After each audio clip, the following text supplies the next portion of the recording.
Your dreams are not fantasies. They are warnings. They arrive at night, cloaked in shadows, carrying symbols older than civilization itself. And yet, most people dismiss them.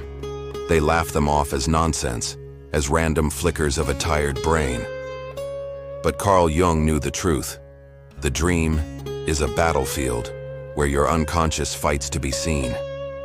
Ignore it, and the dream turns darker. Deny it, and it sharpens its teeth. Pretend it doesn't matter, and one day it will devour your waking life. Every nightmare is a messenger. Every symbol is a mirror. And when you turn away, the shadow does not disappear.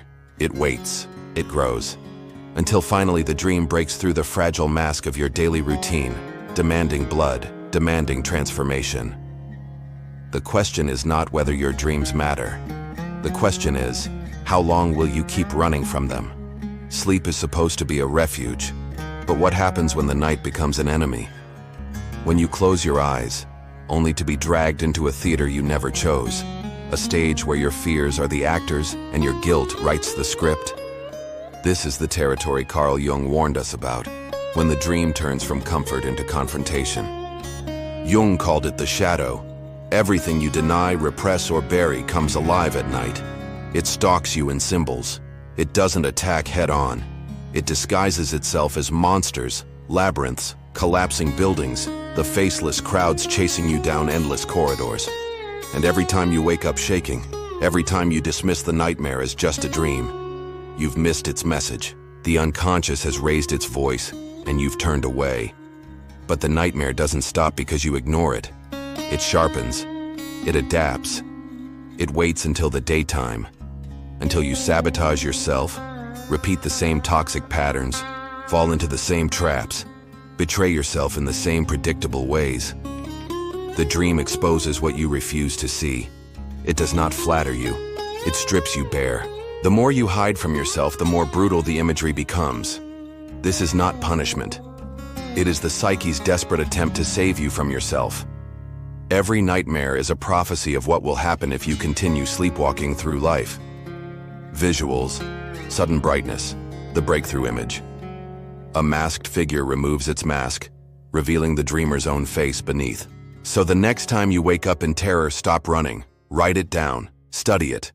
Ask yourself, what truth in my waking life am I refusing to confront?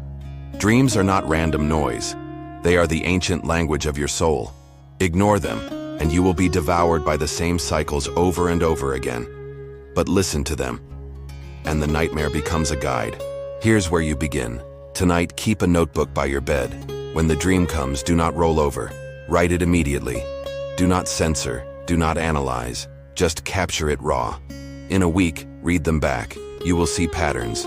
You will see your shadow trying to break through, and when you face it, when you stop running, the nightmare stops chasing, it begins to lead. The dream is never your enemy. It is the part of you that refuses to die in silence. You wake up. You brush your teeth. You answer messages. You put on the mask of a normal day. But what if I told you? Your daytime life is simply the dream continuing in disguise. Because the shadow does not leave you at dawn. It waits. It hides behind your laughter. It bleeds through the cracks of your polite conversations. The fight you had with a loved one. The envy you swallowed at work. The bitter words you replay at night. These are not accidents. They are echoes of the same voice that chased you in the dark. Carl Jung named it the shadow. Every thought you suppress, every rage you deny, every desire you label unacceptable, the shadow collects them all. And then, it throws them back at you. Not as symbols in your dreams, but as crises in your waking life. You think the nightmare ends when you wake, but it only shifts stage. Jung warned, until you make the unconscious conscious, it will direct your life, and you will call it fate. And Nietzsche sharpened the blade further. Life itself is an eternal recurrence. Every decision is a test. Every denial is a loop. Refuse the shadow once, and you will meet it again, and again, and again. How many times have you repeated the same mistakes, wondering, why does this always happen to me?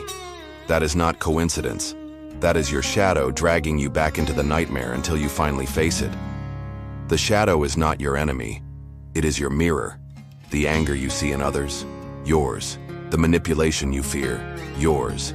The betrayal you can't forgive, yours. And here is the terror.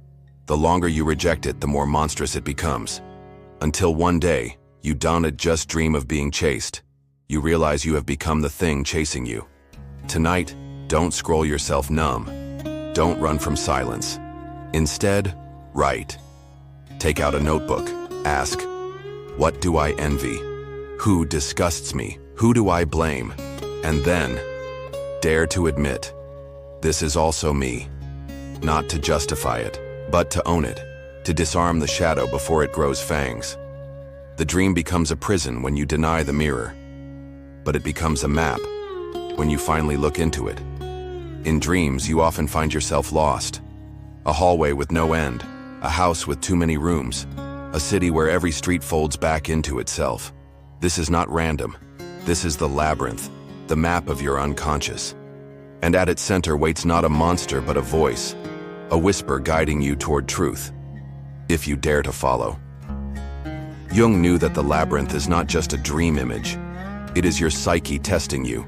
Every choice, every turn, is symbolic of how you navigate life itself. Do you confront the walls? Do you retrace your steps endlessly? Or do you listen to the faint voice that urges you toward the center, the self? But most people ignore this voice. They wake up, laugh off the dream, and return to routine. Yet the unconscious is not merciful. Ignore the labyrinth long enough, and the walls collapse into your waking life. Confusion, paralyzing indecision, cycles of failure, toxic relationships that repeat like corridors with no exit. The labyrinth moves from dream into reality. This is why your recurring dreams matter. They are warnings. Every nightmare where you are lost, every loop you can't escape, is a message. You are running in circles in your waking life. The labyrinth does not stop. It devours those who refuse to walk toward its center. The labyrinth is not a prison. It is a path. Even Theseus, the mythic hero, needed a thread, the line of courage and attention to find his way through. So too must you take up your thread. Journaling dreams, writing down recurring symbols, noticing the fears that repeat.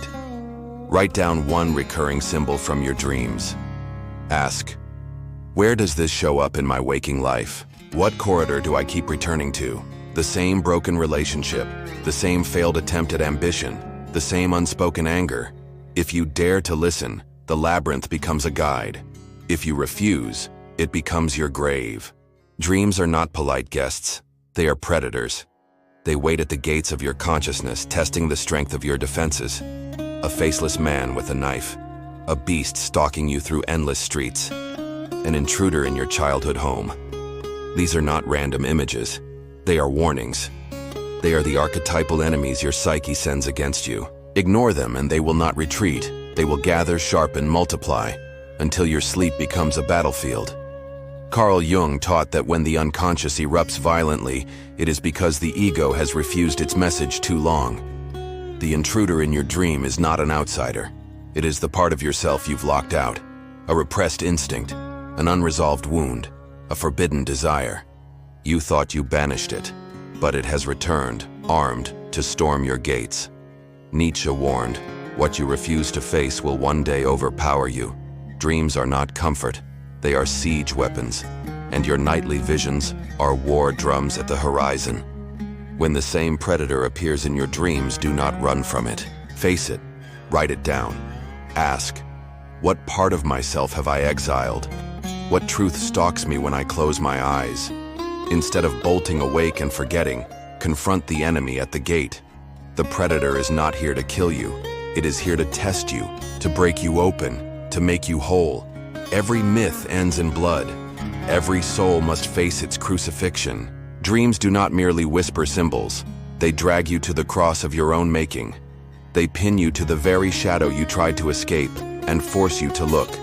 To deny them is to remain forever nailed, rotting in silence. To surrender is to die and rise. In Jung's psychology, dreams are not entertainment. They are confrontations with the unconscious, the dark abyss of your psyche. Ignore them, and they fester, becoming demons that drain your waking life. But when faced directly, they reveal the alchemical fire, destruction that purifies. The crucifixion is symbolic death, the rebirth, individuation, the unification of your divided self. Nietzsche warned us, if you cannot endure the weight of recurrence, you are unworthy of eternity. Jung adds, if you cannot endure the burning of your dreams, you are unworthy of wholeness. The two collide here. The predator dream that stalks you is also the midwife of your rebirth. This is the price. To live eternally is to burn daily, to rise again and again from the fire of your own destruction, to welcome the crucifixion of your illusions, because each death births a clearer self. Your dreams are not accidents. They are nightly crucifixions, nightly resurrections, each one asking, will you face the predator? Will you burn? Or will you cling to the mask that devours you? Every time you embrace the fire, you carve yourself into something eternal. You step closer to becoming the kind of soul that could look at recurrence, at the infinite cycle of life, and not despair, but rejoice. The crucifixion of dreams is the beginning of your resurrection. What you fear most is the furnace that forges you. Burn willingly, rise eternally. We began in the labyrinth of your own mind, where shadows stalk you, masks devour you, and dreams whisper warnings you refuse to hear. You've seen the predator within. You've felt the weight of Nietzsche's eternal test pressing down on your chest, and you've realized this. Avoidance is no escape. To flee is only to fall deeper into the cycle. Every choice you make is eternal. Every act, sacred or shameful, is carved into the endless return. The mask you wear, the shadow you deny, the dreams you ignore, they do not disappear. They circle back, again and again, until you face them, until you burn, until you rise. This is the crucifixion of comfort, the rebirth of the self. It is not theory, it is blood, it is sweat, it is the price of becoming whole. So now I leave you with a question. If the eternal recurrence began right now, would you rejoice or would you despair? Do not run from this. Do not lie to yourself. Live as if eternity is watching, because it is. Subscribe to the Inner Citadel Project. Comment below. What truth about yourself are you most afraid to face?